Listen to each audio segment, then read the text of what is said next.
বাংলাদেশ ও চীনের কূটনৈতিক সম্পর্ক এখন নতুন এক মোড় নিচ্ছে।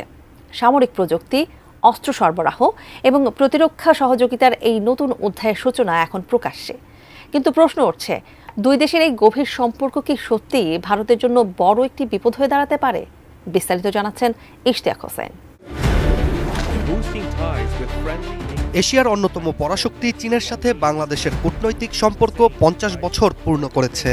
দীর্ঘ সময়ে দুই দেশের মধ্যে কূটনৈতিক ও বাণিজ্যিক সম্পর্কের ব্যাপক উন্নতি ঘটেছে, যা বাংলাদেশের জন্য একটি গর্বের মুহূর্ত। কারণ চীনের সাথে সম্পর্ক বজায় রেখে দেশের উন্নয়ন ও সমৃদ্ধির লক্ষ্যে দুই দেশের পক্ষ থেকেই সমানভাবে পররাষ্ট্র নীতি গ্রহণ করা হয়েছে। এমন তথ্য উঠে এসছে national image of Bangladesh in China নামের একটি রিসার্চ পেপারে, যা গত 11 মার্চ সেন্টার ফর অল্টারনেটিভস এর মাধ্যমে ঢাকায় প্রকাশিত হয়েছিল।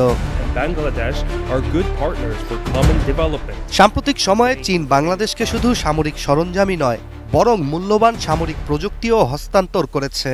চীন বাংলাদেশের সেনাবাহিনীকে হালকা অস্ত্র তৈরির নিজস্ব প্রযুক্তি প্রদান করেছে, যার মধ্যে রয়েছে রকেট লঞ্চার এবং কাঁধে বহনযোগ্য বিমান বিধ্বংসী মিসাইল। স্বাস্থ্যকর অল টাইম ফ্যামিলি কেক, সব সময় অল টাইম হেলদি লাইফ। এই প্রযুক্তি হালকা সামরিক সরঞ্জাম হিসেবে চিহ্নিত হলেও এগুলো যে কোনো যুদ্ধের গতিপথ পাল্টাতে সক্ষম।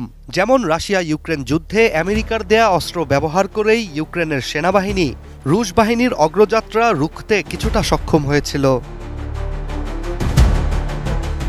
এছাড়া চীনের সঙ্গে সামরিক সহযোগিতার অংশ হিসেবে বাংলাদেশকে রাইফেল, রকেট লঞ্চার, ম্যানপ্যাড, হালকা যানবাহন সহ অন্যান্য আরও বিভিন্ন সামরিক সরঞ্জাম চীনের পক্ষ থেকে সরবরাহ করা হয়েছে। এর ফলে দেশীয় প্রতিরক্ষা শিল্পের উন্নয়ন ঘটানো সম্ভব হবে বলেই ধারণা বিশেষজ্ঞদের। চীন আধুনিক প্রযুক্তি সম্পন্ন সামরিক সরঞ্জাম কম খরচে সরবরাহ করে থাকে, যার ফলে বাংলাদেশের প্রতিরক্ষা খাত এখন চীনের ওপর অনেকটাই নির্ভরশীল। সাম্প্রতিক সময়ে চীন থেকে বাংলাদেশ সামুদ্রিক টহল জাহাজ, করভেট, ট্যাঙ্ক, যুদ্ধবিমান এবং ক্ষেপণাস্ত্র আমদানি করেছে।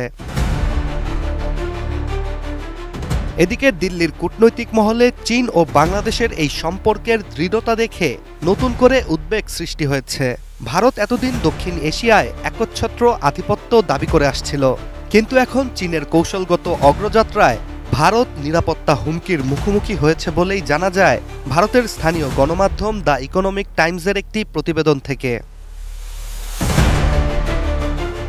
অন্যদিকে মার্চের শেষ সপ্তাহে বাংলাদেশের প্রধান উপদেষ্টা ডক্টর মোহাম্মদ ইউনুস চীন সফরে যাচ্ছেন।